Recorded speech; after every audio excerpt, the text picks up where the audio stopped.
Live today, खबर नहीं सिर्फ सच।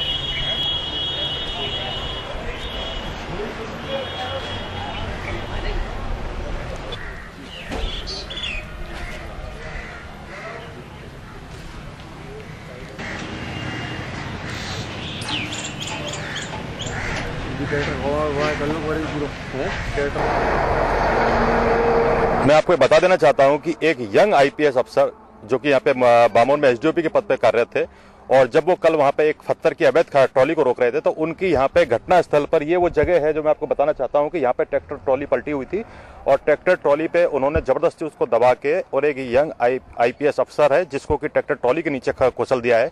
ये खनन माफियाओं का ये बहुत दिनों से ये दौर चल रहा है और जैसा कि देखा गया है कि अभी 2009 के ये आईपीएस अफसर हुआ करते थे। प्रोफेशनल पीरियड में ये अपने यहाँ काम करने के लिए आए थे। एज ए एसडीओपी बामोर इन्होंने ज्वाइन किया था जो कि मुरैना जिले के अंतर्गत आता है और अभी इनकी पत्नी है वो भी एक आईएएस अफसर है जो कि ग्वालियर में ही पोस्टेड है और अभी प्रेग्नेंट लीव पे हैं, जबकि अभी उनके परिवार में एक आने वाला एक नया खुशी आने वाली थी और ऐसे समय में होली के दिन में इनके साथ में एक घटना घटी है और कल इनके साथ में जो घटना घटी उसके बाद में इनको जयरेग अस्पताल के लिए ले जाया गया है। वहां पे जब देखा गया है कि इनकी डेथ हो चुकी है।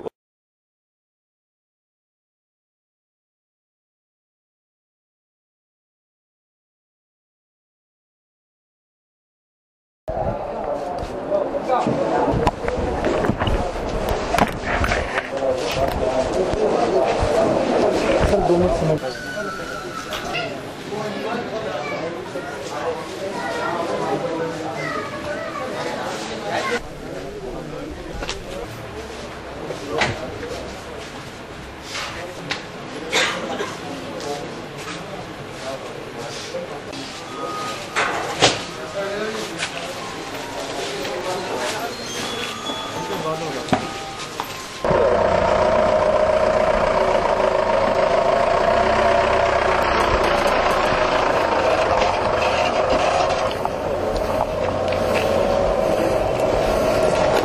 लीगल ऑर्डर था जी, नहीं मानते हैं जानबूझ की चढ़ाई। तो एक और बात सामने आई है कि एक नए अधिकारी को वहाँ भेजा गया जबकि उसके नॉलेज में चीज़ है कि यहाँ का जो माफिया है वो काफ़ी गंभीर और कई बार वारदातें कर चुका है। ऐसा नहीं लगता कि कहीं ना कहीं अधिकारी को चुनाव में गलती हुई कि एक नए अधिकारी को वहाँ भेजा गया?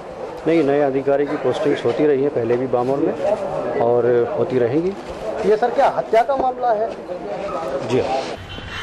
But is it a part of like it's been established that this technology belongs to a mining man? Bamor थाने से इस समय हम लाइव टुडे से बोल रहे हैं। हमारे साथ इस समय डीआईजी चंबल संभाग देव प्रकाश गुप्ता जी हैं। हम देव प्रकाश गुप्ता जी से बात करते हैं कि ये पूरा मामला क्या हुआ है और इसमें कैसे क्या घटना घटित हुई है और इसमें थाना प्रभारी जो कि बामोर के बारे में बताया जाता है कि वो घटनास्थल पर नहीं पहुंचे थे तो उनकी इसमें क्या भूमिका रही है, हम पूरे मामले में बात करते हैं। गुप्ता जी बहुत बहुत स्वागत है। गुप्ता जी, कल जो ये घटना घटी है पूरा यहाँ पे कि एक ट्रैक्टर ट्रॉली को नए आईपीएस अपने मिस्टर नरेंद्र प्रसाद ने रोकना चाहा था, तो क्या घटना क्या हुई है पूरी? वो ये लगभग दोपहर 1-1:15 बजे की घटना है।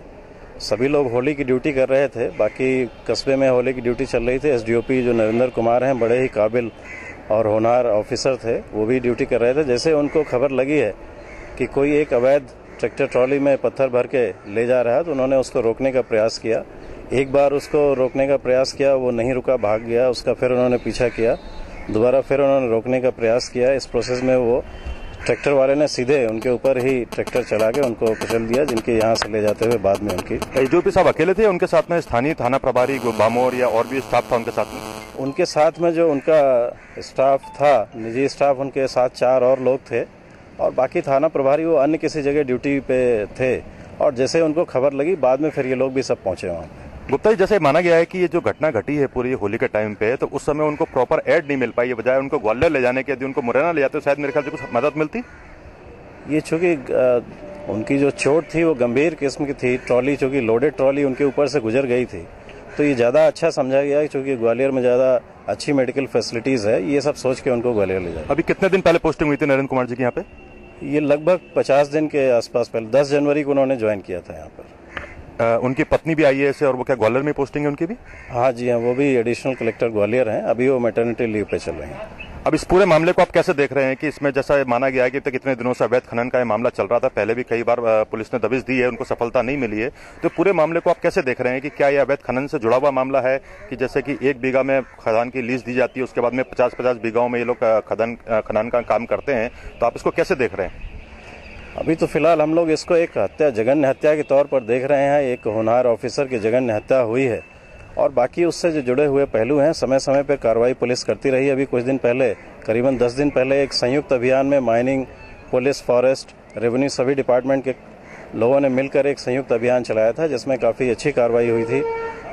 करीबन 20 एक उसमें से गाड़ियाँ पकड़ी गई थी, उन पे हैवी जुर्माना भी हुआ था। समय समय पर ये कार्रवाइयाँ चलती रहती हैं और निरंतर ये आगे चलती रहेंगी और सख्ती से इस पर हम कार्रवाई करेंगे। ये जो ट्रैक्टर ट्रॉली का जो ड्राइवर था, उसका क्या नाम था, उसको गिरफ्तार किया है? हाँ जी, ये मनोज गुर्जर नाम है उसका।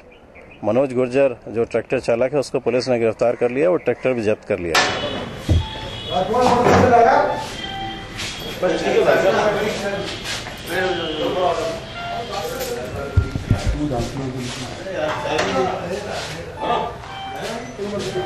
ट्रैक्टर तुम्हारी है ना? तुम्हारी था क्या? ट्रैक्टर किसका था? अरे सुनो,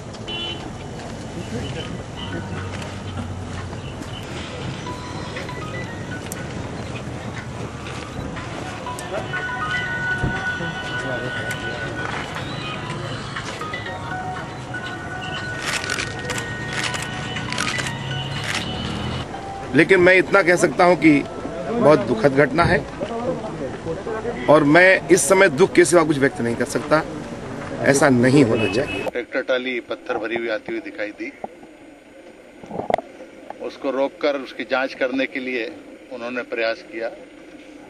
ट्रैक्टर ट्राली वाले ने इधर उधर हटने की कोशिश की और वो अपनी गाड़ी से कूदकर उस पर चले। कारी पुलिस ले रही है और ये बहुत बड़ा एक दुर्भाग्य का क्षण हम सबको देखना पड़ा है।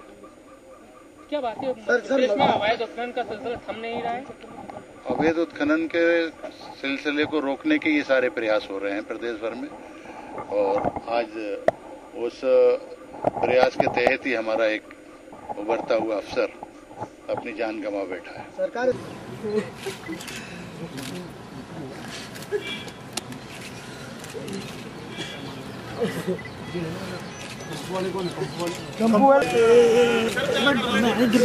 आईपीएस नरेंद्र कुमार की बड़ी दर्दनाक एक हादसे में हत्या हुई है। यहाँ पे एक ट्रैक्टर ट्रॉली में उनका पीछा करते करते ट्रैक्टर ट्रॉली वाले ने उनके ऊपर ट्रैक्टर ट्रॉली चढ़ा दी है। 2009 के आईपीएस नरेंद्र कुमार, जो कि अपने प्रोफेशनल पीरियड में यहाँ एसडीओपी बामोर के रूप में काम कर रहे थे और काम करते करते खनन माफियाओं ने उनको परिणाम स्वरूप उनकी खिलाफ अवैध कार्रवाई करने का ये उनको खामियाजान भुगतना पड़ा है। जैसे कि हम मानते हैं कि होली रंगों की होती है, होली गुलालों की होती है, होली कीचड़ों की होती है, लेकिन ये खून की होली कल जो एक पुलिस प्रशासन के साथ में खनन माफियाओं ने खोली है, ये बिल्कुल प्रशासन और शिवराज सरकार के लिए ये बड़े शर्मनाक का विषय है कि इस तरह से यदि हत्याएं होती गई और खनन माफियाओं के खिलाफ कार्रवाई नहीं हुई है तो आगे आने वाले समय में बामोर में एसडीओपी के पद पर आने के लिए कोई अफसर तैयार भी नहीं होगा। और मुरैना चंबल, जो कि हमेशा अपने इस चीज के लिए जाना जाता रहा है कि जहां हमेशा डाकैतों का और इन लोगों का आतंक रहा है, लेकिन अब खनन माफियाओं का, शराब माफियाओं का, इन लोगों का जो आतंक चल रहा है, इस आतंक को देखते हुए प्रशासन को और शिवराज सरकार को नया स्टेप उठाना पड़ेगा। मोहन मंडेलिया के साथ में Gaurav Sharma, live today, Gwalior. Live today, खबर नहीं सिर्फ सच।